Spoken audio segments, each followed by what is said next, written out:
What are the best ways to avoid gas fees on Metamask, Opensea, and any other crypto site?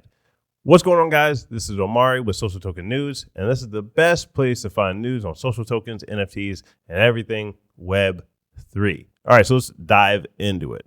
How do you avoid gas fees on Metamask and Opensea? Those are the big ones people try to search for. Number one is find a good time to buy when fees are low. Now, that sounds obvious, but a lot of people watching this may be new. So I'll go over it quickly, and then we'll get into more of the in-depth stuff. If you go to etherscan.io/gas tracker, we'll have the note or the link in the description or the comment section. You can see how much Gwei is what's the fee in Gwei. And Gwei is just the denomination of Ethereum. Most of the time when people are talking about gas fees, they're going to be talking about Ethereum because Ethereum has the higher gas fees, which is just like a transaction fee versus other networks. But you can come here and see what time, what times of day, what each network is charging, so that you can prioritize. If you can prioritize what time of day you can transfer or buy different products or services.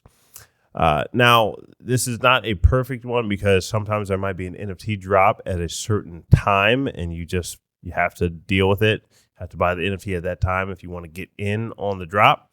However, if it's something that you can put off or do at a different time, maybe you're just transferring some money from one place to another, you can try to prioritize it around this to get low gas fees. All right, so that is one way to do that. The next thing you want to do to avoid gas fees is find a layering solution for the coin that you're dealing with. Like I said, it's primarily going to be Ethereum that we're worried about lower gas fees with. And a layering solution is something that enables you to still use the Ethereum network, but sometimes it'll just be easily transferred to another coin. So there's one called Matic or Polygon. If you search either one of those, it will pop up. That is a layering solution for Ethereum. And whenever you buy NFTs in Matic, it is substantially lower gas fees. Now, the con of this is that it's not the friendliest to transfer your money over. You have to use a bridge or a wormhole to take that Ethereum or any USDC, for example, that you're using inside of your Ethereum wallet. And you have to use a bridge to move that USDC over to the Polygon network. And then you have to go inside of your MetaMask wallet to look at not your Ethereum network, but your Polygon network. And if you're new to Web3, it is not the friendliest way of doing things. Because for example, I have bought NFTs in Polygon, and they're still working on the tech. So whenever I first bought the NFT from a website, I couldn't even see it inside my wallet, and I was doing everything right. And, I had to go ask them like, yo, where's this NFT? It turns out that MetaMask was still working on updates to even be able to do this properly. So like I said, sometimes it's not the friendliest solution, which is why people just pay the fee anyway to just buy it in Ethereum so that they don't deal with any headache. So the layering solutions are not perfect yet, but you can find a lot lower gas fees on it. So if you're going to go that route, I would say just buy like a cheap NFT first on the Polygon network. So that way you get familiar with the system, you get familiar with how to do it. And, once everything's down pat, then feel free to buy more NFTs over there. But you're going to have a harder time finding like the notable projects that want to launch that way because of the headache that I just mentioned. Even people who are familiar with Web3 making videos like this still have trouble, buying NFTs that way. It can just be a headache. It really can. So until that gets better, some people, like most people, just think you're better off just buying it in Ethereum. However, there's still the third way that we're going to talk about in this video, which is find a different coin.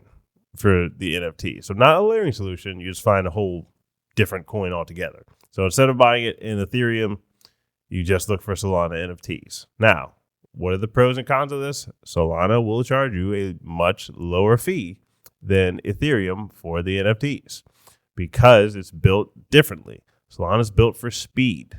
So they can do a lot more transactions in a lot less time, and that leads to a lot less fees. However, Ethereum has proven to be a little bit more secure than Solana. So by giving up some speed, Ethereum can be more secure. Even with Ethereum 2.0, the reports have been conflicting of, this will lower gas fees, but then it comes out that it won't lower gas fees, and all this stuff about Ethereum updates, Ethereum 2.0, and they stopped calling it that. So there's something to be said about finding, not having all your NFTs be in Ethereum. At least discover some Solana-based NFTs so you can, get how that works. It's pretty much the same process, but you're just going to use different means to get there. So instead of having an Ethereum-based wallet, you will now have a Solana-based wallet. And the most popular one is Phantom, just like the most popular one for Ethereum is Metamask. Most popular one for Solana is a Phantom wallet.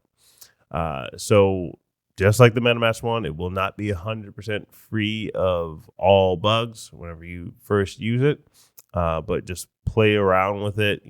They're working. This is brand new tech, guys. So when they're working on it, they want to make sure it's secure. They want to continue to improve the process. So, like with my advice with the last one, buy a cheap one first. Make sure you get the process down. Don't go into some project if you don't have $5,000 is cheap for you. Good for you. But for most of us, if it's $50 and under, if you can find some NFTs like that you can get familiar with the process, buy it, make sure you know how to reach it in your wallet and all that stuff. That is what I would say to do. All right, so those are the ways that you avoid gas fees on Metamask and Opensea. If you are not subscribed to this channel, hit that subscribe button, hit the notification bell so you get updates, and leave us a comment in this video. What are some ways that you've bought NFTs have been maybe not the friendliest buying process? What are some ways, if you bought with a friendly buying process, was it hard to transfer the NFT? Let other people know so that they can avoid the same mistake that you had to make. So I'll catch you guys in the next video.